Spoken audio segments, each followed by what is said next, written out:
जब हम भगवान देवाधिदेव महादेव को जल चढ़ाते हैं, उसके 5 अलग अलग तरीके हैं। बहुत सावधानी से सुनना कथा, आपकी और हमारी जिंदगी की सार्थकता को सिद्ध करने वाली कथा। आज पंजाब की इस पवित्र भूमि पर अगर प्रसंग निकला है तो इसको आप अगर सुनेंगे तो आपका जीवन सार्थक होगा। शिव जी को 5 तरह से जल चढ़ाने का तरीका है। जैसे पंचामृत होता है, दूध, दही,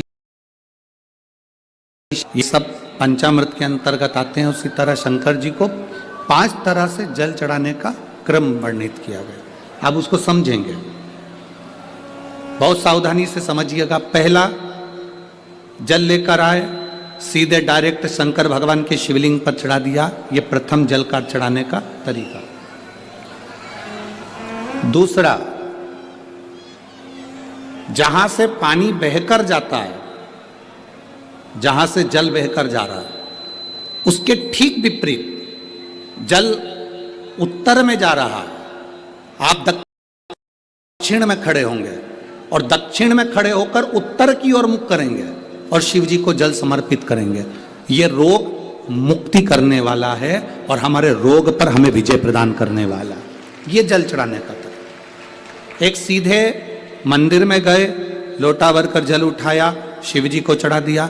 दूसरा, जल जहां से पानी बहता है, शिव जी का चढ़ा हुआ जल जहां से बहकर जाता है, उसके ठीक विपरीत में शिव जी का जल इधर जा रहा है तो तुम यहां खड़े हो, तुम यहां बैठो, यहां मत बैठना, यहां मत बैठना, इधर बैठो। अगर रोग का निवारण है तो यहां बैठकर।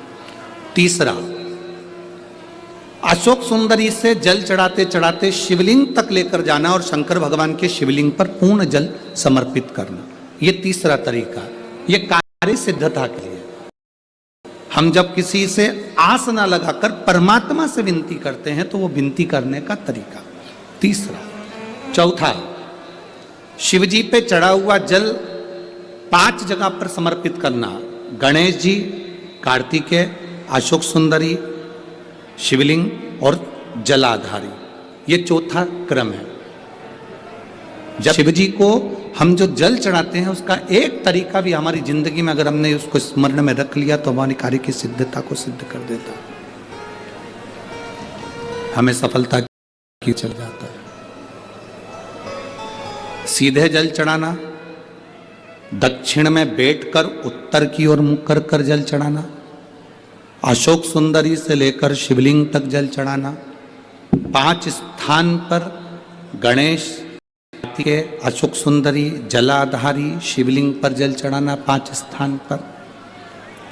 ये चौथे नंबर का। और 5वां, जल समर्पित करना।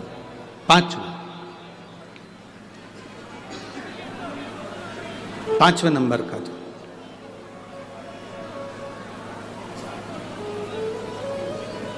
शिव जी को 5म नंबर का जो जल आता है, जो जलाधारी है, ऊपर जिसमें पानी भरा रहता है और नीचे एक एक बूंद टपकता रहता है, जलाधारी में जल समर्पित कर कर उसी जल को बचाकर अशोक सुंदरी वाली जगह पर थोड़ा सा चढ़ाकर उसी में से जल शिवलिंग पर जब हम समर्पित करते हैं तो हम जिस कार्य के लिए जा रहे हैं वो कार्य सफल होता ही है। ये 5वां नंबर का जल समर्पण।